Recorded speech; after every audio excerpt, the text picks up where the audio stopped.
ఇదిగోండి అయ్యా, ఈ కొబ్బరి నీళ్ళు తాగండి. చెప్పాలంటే అయ్యగారు, మీరు ఇలా గుడికి వచ్చినందుకు మా అందరికి చాలా సంతోషంగా ఉంది. మా బంధువురింటికి వచ్చాను. కథాకళి అంటే నాకు ప్రాణం. ఎలాగూ వచ్చాం కదా, చూద్దామని వచ్చాను.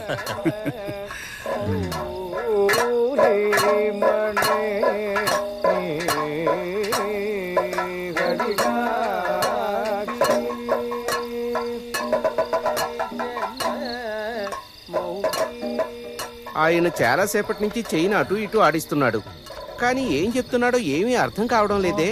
ఒరే కిట్టు, ఆయన చెప్పేది కీచకుడు పాంచాలి గురించే. వాళ్ళ మధ్య ఏం జరుగుతుందో నటనతో చెబుతున్నారు. ఇలా తిప్పుకుంటూ చెప్పాలా?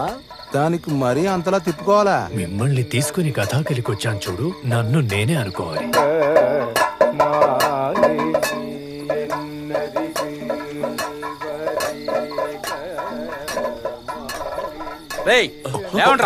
అయ్యో, నమస్కారం. నువ్వు ఆ వేలాయుధ చెగావర్ తండ్రివే కదా? తండ్రి కాదు, తాతని, పావుణ్ణి పెరుమాళ్. ఏంటి, తక్కువ జాతి వాళ్ళు కథాకళి చూడకూడదని చట్టం ఉందని తెలీదా? అయ్యో, క్షమించండి అయ్యగారు. అయినా మేం గుడి బయట నుండే కదా చూస్తున్నాం. తప్పైతే మమ్మల్ని క్షమించండి, మేం వెళ్ళిపోతాం. అలా ఊరికే వెళ్ళనివ్వం. మరి ఇప్పటిదాకా చూసిన దానికి పరిహారమో? ఇలాంటి వాడిని కొట్టి చంపేయాలి. ఇతను వేలాయుధ కలిసి ఊళ్ళో వాళ్ళని చెడగొడుతున్నారు. రావడం తప్పైందిరా. వేలాయుధ వెళ్ళొద్దనే చెప్పాడు. ఎంత పొగరగా నిలబడ్డాడు చూడు. రాజులాగా తలపాగా పెట్టుకొని మరీ వచ్చాడు. వీడికి 2 తగిలిస్తే గాని బుద్ధి రాదు. అయ్యో అయ్యో, వద్దయ్య గారు, వయసులో పెద్దవారు. చూస్తావే, వీడు నా చెయ్యి పట్టుకొని అపవిత్రం చేశాడు. విప్పర బట్టలు ముందు వీడు వేసుకున్న బట్టల్ని తగలబెట్టండి. తీ తలపాగా. తీరా. ఇవన్నీ రాజభవనంలో దొంగతనం చేశారా? వేలాయుధం నగరానికి వెళ్ళినప్పుడు తీసుకొచ్చాడు. దొంగతనం చేసిందేం కాదు. పొగర్రా నీకు.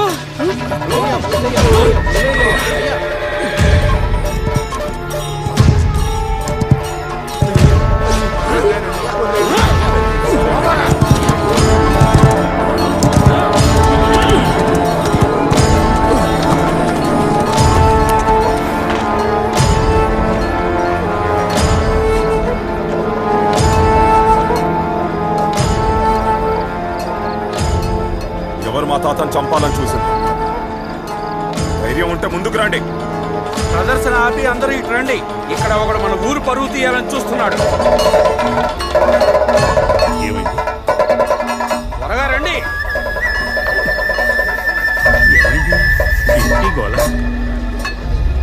అందరూ తప్పకోండి, తప్పకోండి, రండి. ఏంటి వేలాయుధం, నువ్వు ఎక్కడికి వచ్చినా గొడవలు తప్పవా? వీడిని చూసే ఇక్కడ ఎవరికి భయం లేకుండా పోయింది. అనుమతి ఉన్న ప్రదేశానికి మాత్రమే రావాలి, లేదంటే శిక్ష తప్పదు. చెప్పింది అర్థమవుతోందా నీకు? బాగా అర్థమైంది. అనుమతి ఉన్న ప్రదేశానికే మేము వచ్చాం. ఏమిటా ధిక్కారం? ధిక్కరించి మాట్లాడట్లేదు. మా తాత నిలబడిన ఈ భూమి ఆయనే ధనమిచ్చి కొనుక్కున్నారు. ఈ క్షేత్రానికి ఆనుకున్న భూమి మొత్తం మాదే. నియమం ప్రకారం చెప్పాలంటే నేను పన్ను కడుతున్న ఈ భూమిలో ఏం చెయ్యాలనేది నేను మాత్రమే నిర్ణయిస్తాను. తక్కువ జాతి వాళ్ళు కథాకళి చూడటం కానీ నేర్చుకోవడం కానీ చేయకూడదన్న చట్టం గురించి నేను మాట్లాడుతున్నా. ఈ గోడ మీద కూర్చొని పిల్లి కుక్క కథకళి చూడొచ్చు, కానీ కొంతమంది మనుషులు మాత్రం చూడకూడదా? సరే, ఈ క్షేత్రానికి సంబంధించిన వాళ్ళని ఒక విషయం అడుగుతాను. అప్పకూరుపై గారు, ఈ కూలిపోయిన గోడను ఇంకా ఎందుకు కట్టించలేదు? దానికోసం చాలా డబ్బులు అవుతాయి. అందుకోసం ముందుకు ఎవరు రావటం లేదు, కనుకే కట్టలేకపోయారు. అలా అయితే నేను దీన్ని పడగొట్టి కొత్త గోడ కట్టిస్తాను. నా విరాళం అనుకోండి. ఓ మంచి ధ్వజస్తంభం ప్రతిష్ఠించడానికి కూడా ధనం ఇస్తాను. అలా చేస్తే మీకు చాలా పుణ్యం వస్తుందయ్యా. ఏమిటండి మీరు ఏం మాట్లాడుతున్నారు? గుడి గోడ కట్టాలంటే చాలా ఖర్చు అవుతుందయ్యా. అందుకని నీ చెప్పేది నిజమే కదయ్యా. ఇంకెందుకు ఆలస్యం, ఇప్పటి నుండే ఈ పనులు మొదలు పెడదాం. తమ్ముళ్ళు, ఈ గోడను మొత్తం కూల్చేయండి. అలాగే అన్నా. రేపే ఇక్కడ కొత్త గోడను నిర్మిద్దాం.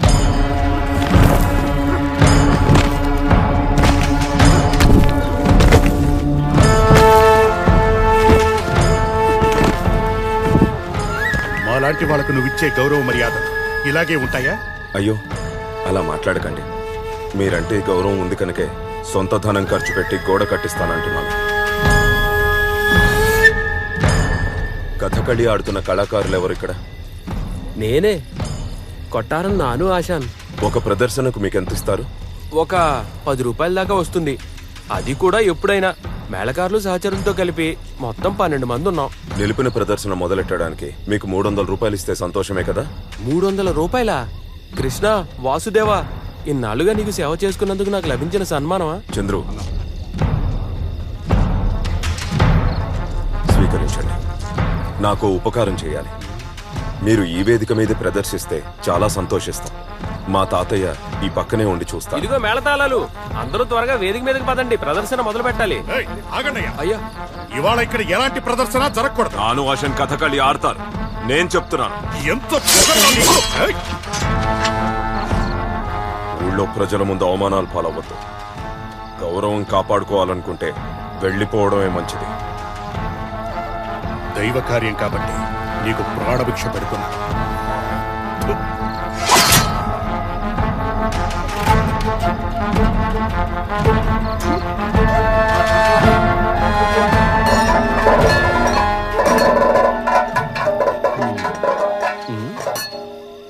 అయ్యా వెనక్కోసారి చూడండి.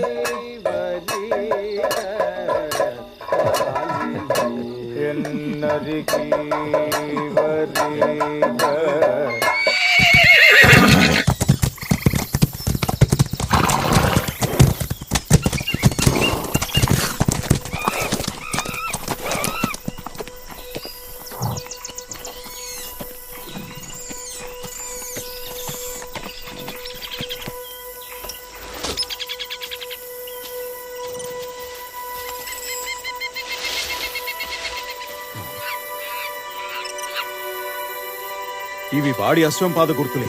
ఇవి కూర్చునివే అయ్యుంటాయా? నేను నా కళ్ళతో చూశాను. ఈ రోజు వాడిని బంధించకుండా వెళ్ళను. అయ్యా, ఈ చుట్టుపక్కల ఎక్కడో గుర్రం పరిగెడుతుంది.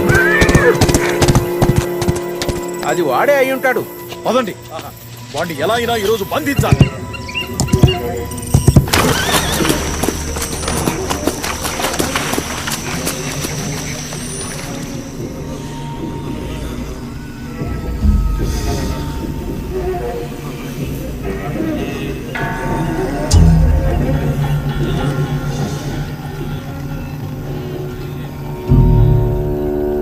అందరూ చనిపోయినట్టున్నారు. ఎవరో చంపి వేలాడదీసినట్టున్నారు.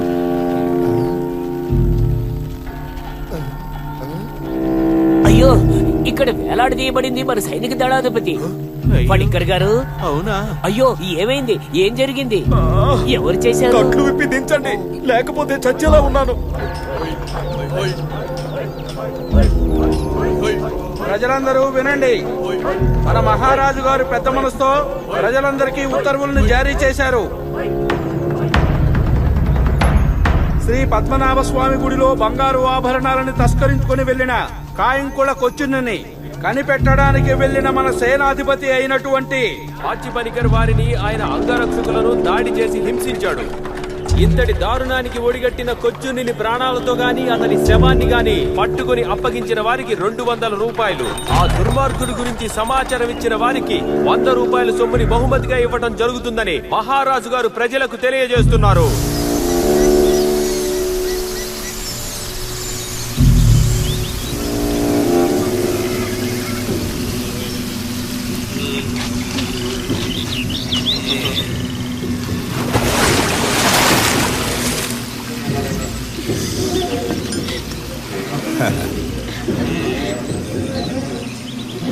ఇదిగో చింతపండు బాగా కలిపి కారం బాగా దట్టించి చేపల పులుసు పెట్టు.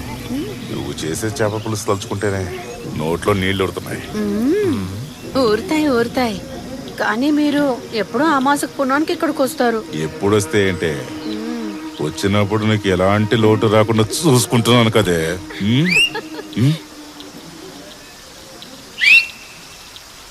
అదిగా వచ్చేసారు. వాళ్ళకు కూడా సరిపోయేలాగా పులుసు పెట్టు, సరేనా? అలాగే.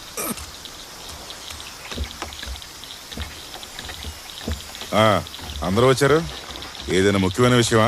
అవును, విషయమే. తిరుగుదాంకూరు మొత్తం ఒక ప్రకటనతో మారుమోగిపోతుంది. ఏంటా ప్రకటన? కాయింగులకొచ్చుడిని ప్రాణాలతో గాని శవంగా గాని అప్పగిస్తే 200 నాణ్యాలు బహుమతి అంట. అయ్యో దేవుడా, మిమ్మల్ని బంధించి పట్టుకుంటే దానికి ఎవడైనా సరే 3 జన్మలు ఎత్తాలి. ఇప్పుడు ఇంతకీ నిన్ను దొంగిలించిన నగలేవి నా దగ్గర లేవన్న విషయం ఆ సైనికులకు తెలియదే ఏంటి? అదెలా తెలుస్తుంది? కోట చుట్టూ అలాగే రాజభవనం దగ్గర తిరు ఆభరణాల కోసం వెతుక్కుంటున్నారంట. ఏం చేయాలి? ఆ రోజు పరిస్థితి అలాంటి